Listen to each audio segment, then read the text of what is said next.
Pozdravljeni! Danes odgovarjam na vaše vprašanje o race paceu oziroma ritmu na dirki, zakaj je to tako pomembno in kako se to sploh računa. Najprej, da bi razumeli, zakaj gre, moramo se nekako predstavljati tisto strategijo, ki nam jo pokaže Pirelli pred vsako dirko.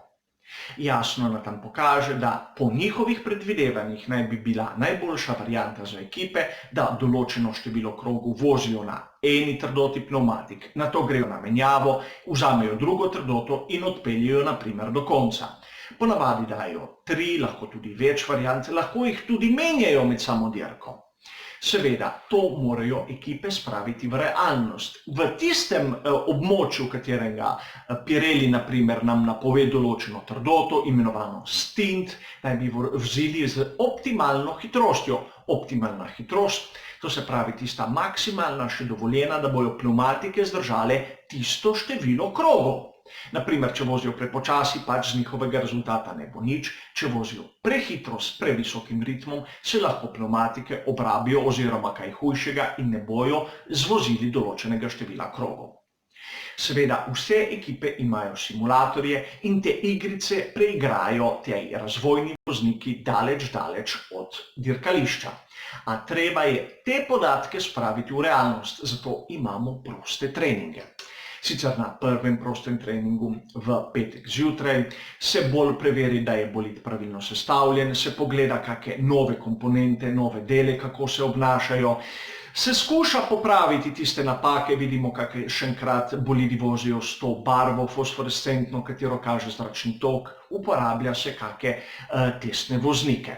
Bolj pomemben je drugi prosti trening, prav tako v petek, ampak v zgodnjem popoldanskem času.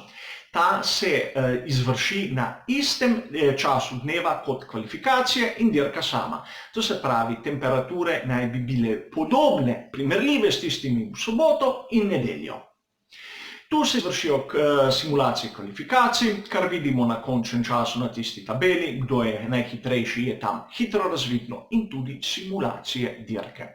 Te se naredijo ponavadi na 2 mešanicah pnevmatikah, tiste mehkejše in na to srednjo ali tisto najtršo.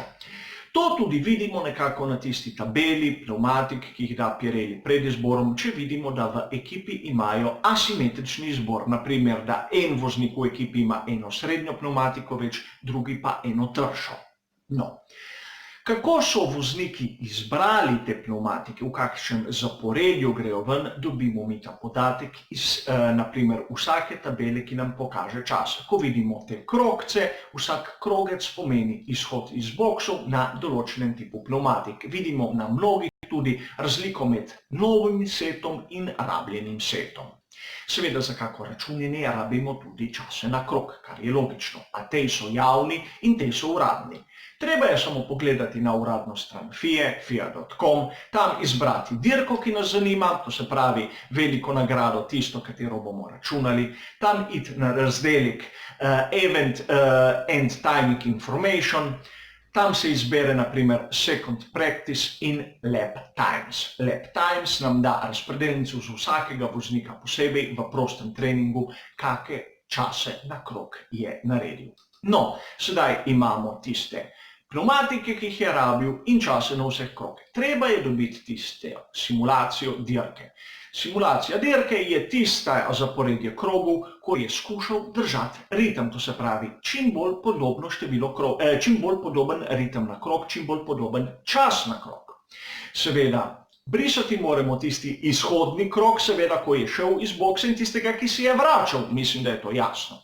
Tudi moramo biti previdni, kajti med tem ritmom se lahko dostikrat zgodi kakšna rumena zastava, sam voznik zleti malo s proge in imamo kak čas, ki strči, ki je rahlo bolj počasen od ostalih oziroma ne rahlo bistveno in tistega ponavadi se sam raje ne upoštevam. No, ko dobimo to skupino 4, 5, 6 krogov, jih seštejemo, te čase skupaj, delimo število krogov in dobimo nek povprečen čas.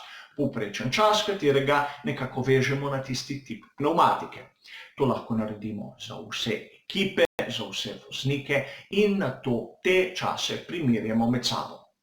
Seveda, kakšenkrat vidimo, da je ritem zračunan na osnovi 2 ali 3 krogov, kar je po mojem mnenju malce premalo, da bi bili podatki merodajni. Tudi te podatki, ki jih dobimo, morajo biti po mojem mnenju zaokroženi. Namreč vsaj desetinko, če jih gremo zaokroževati na stotinke ali tisočinke, te podatki ne bojo več realni. Zavedati se moramo še nekaj, da, kot sem povedal, treba je pogledati hitrost in tudi dolžino stinta. To se pravi, mi ne vemo v resnici, kako težki so bolidi, koliko goriva imajo v rezervoarjih. Tako da je vse zajemati rahlo z rezervo.